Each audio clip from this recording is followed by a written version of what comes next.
عید اللہ تبارک و تعالیٰ کی طرف سے مسلمانوں کے لیے ایک عظیم انعام ہے۔ اللہ تبارک و تعالیٰ عید کے ایام میں خصوصی طور پر مسلمانوں پر اپنی رحمتوں کو نزول فرماتا ہے۔ اس مبارک دن کو بھی خرافات میں گزارنے کے بجائے اللہ اور اس کے رسول کی تعلیمات کے مطابق بندے کو گزارنا چاہیے۔ انشاءاللہ اس سے متعلق ہم چند اہم امور کو آپ کے سامنے بیان کریں گے۔ عید کے دن کا آغاز جو ہے وہ غسل کے ساتھ کرنا چاہیے۔ اچھی طرح سے غسل کرنے کے بعد پھر آدمی نماز کے لیے جائے اور نماز با جماعت اپنی محلے کی مسجد ہی میں ادا کرے۔ اسی طرح عید کی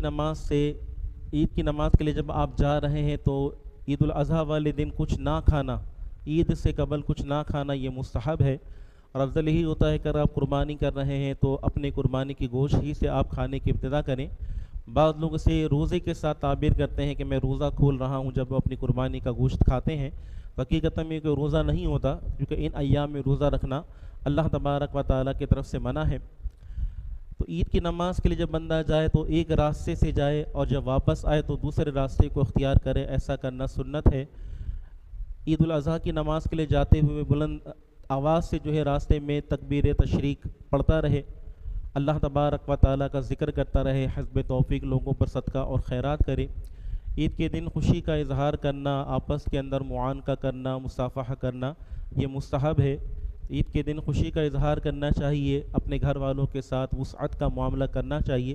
حسب توفیق انہیں کھانے پینے کے لیے اچھی چیزیں فراہم کرنی چاہیے۔ ایک اہم چیز جس کی طرف ہم سب مسلمانوں کو متوجہ رہنا چاہیے وہ یہ ہے کہ کئی ایسے لوگ ہوتے ہیں کہ جو قربانی نہیں کر رہے ہوتے اور ہماری طرف سے آنے والے گوشت کے وہ اپنے گھروں کے اندر منتظر ہوتے ہیں، تو پہلے ہی سے ایک لسٹ ہمیں بنا لینی چاہیے تاکہ بر وقت ایسے لوگوں کے گھروں پر ہم گوشت کو پہنچا سکیں کہ جو قربانی کا فریضہ انجام نہیں دے رہے اور سفید پوش لوگ ہیں، گوشت مانگنے کے لیے کسی کے آگے ہاتھ نہیں پھیلاتے۔ تو ایسے سفید پوش غریب مسلمانوں کی معاونت کرنا، گوشت کے ذریعے سے انہیں ایک طرح سے مدد فراہم کرنا، یہ بہت ہی عظیم عمل ہے۔ ہمارے ہوتا یہ ہے کہ ہم اپنے فریج کو پہلے بھرنے کی کوشش کرتے ہیں، اپنے مالدار رشتہ داروں کو پہلے گوشت پہنچانے کی فکر میں رہتے ہیں، تو اولاً ہمیں غریبوں اور مستحقین کو جو ہے وہ اپنی توجہ کا مرکز بنانا چاہیے اور ان تک بر وقت جو ہے گوشت کی فراہمی کرنی چاہیے۔ دوسری بات یہ کہ عام طور پر گوشت کے حوالے سے لوگ جو تقسیم کرنے کا گوشت ہوتا ہے اس کی طرف توجہ نہیں دیتے، کئی بار کافی دیر تک گوشت رکھے رہنے کی وجہ سے خراب ہو جاتا ہے۔ ابھی گرمی کے ایام چل رہے ہیں تو اس حوالے سے خصوصی طور پر کوشش کرنی چاہیے کہ گوشت جو ہے فی الفور مستحقین کے اندر جو ہے تقسیم کر دیا جائے، اپنے اعزہ قریبہ دوست صاحبہ جن میں آپ گوشت تقسیم کرنا چاہتے ہیں ان تک بھی بر وقت گوشت کو پہنچا دیا جائے، تاکہ اللہ تبارک و تعالیٰ کا یہ عظیم انعام جو قربانی کے جانور کی صورت ملا ہے اس کا کوئی بھی حصہ ضائع نہ ہو پائے۔ دوسرا یہ کہ گوشت کی تقسیم کے حوالے سے اس چیز کو بھی مد نظر رکھنا چاہیے کہ ہمارے ہاں بعض لوگ جو ہے وہ ہڈیاں، چچڑے، اس طرح کی چیزیں جو ہیں وہ تقسیم کر دیتے ہیں غریبوں کے اندر، تو یہ ایک بہت ہی برا عمل ہے۔ قرآن پاک کے اندر بھی اس کی مذمت کو بیان کیا گیا کہ جب تم کسی کو دیتے ہو تو گھٹیا مال دیتے ہو، اور اگر وہی چیز تمہیں واپس کیا جائے تو تم چشم پوشی کرتے ہو اور تمہیں اس کے اندر ایک طرح سے شرمندگی محسوس ہوتی ہے۔ اس طرح کے مضمون جو ہے قرآن مجید کے اندر موجود ہے۔ تو بہرحال ہمیں اچھا اور صاف ستھرا گوشت جو ہے اللہ تبارک و تعالیٰ کی راہ میں جو ہے وہ تقسیم کرنا چاہیے، تاکہ ہمارے مسلمان بھائیوں تک جو کہ نادار اور مستحق ہیں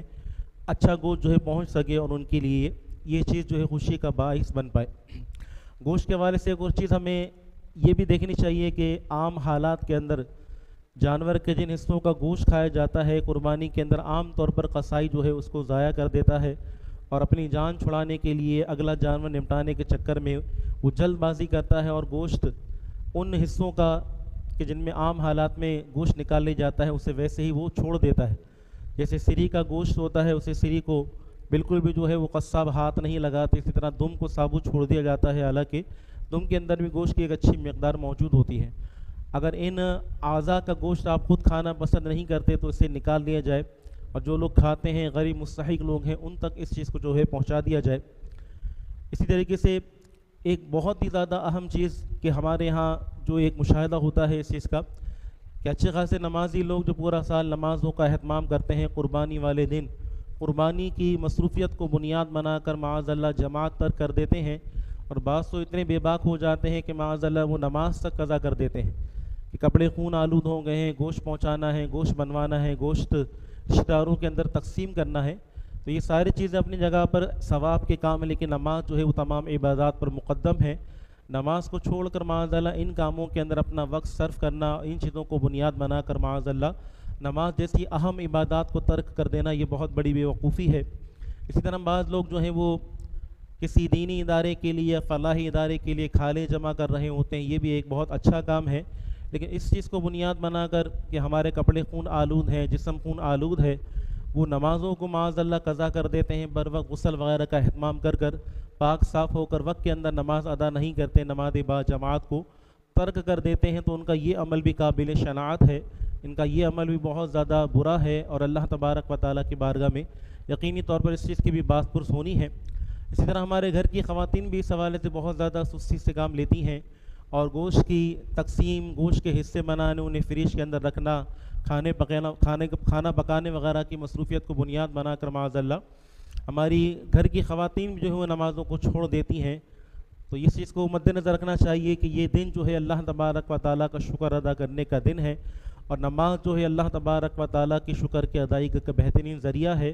ہم ایک طرف قربانی کر کر اللہ تعالیٰ کا شکر ادا کر رہے ہیں، اس کی نعمت کا اعتراف کر رہے ہیں کہ اللہ نے ہمیں مالدار بنایا ہے، اس لائق بنایا ہے کہ ہم گوشت کو اس کی راہ میں تقسیم کر رہے ہیں، اپنے پیسوں سے جانور خرید کر اسے اللہ کی راہ میں قربان کر رہے ہیں.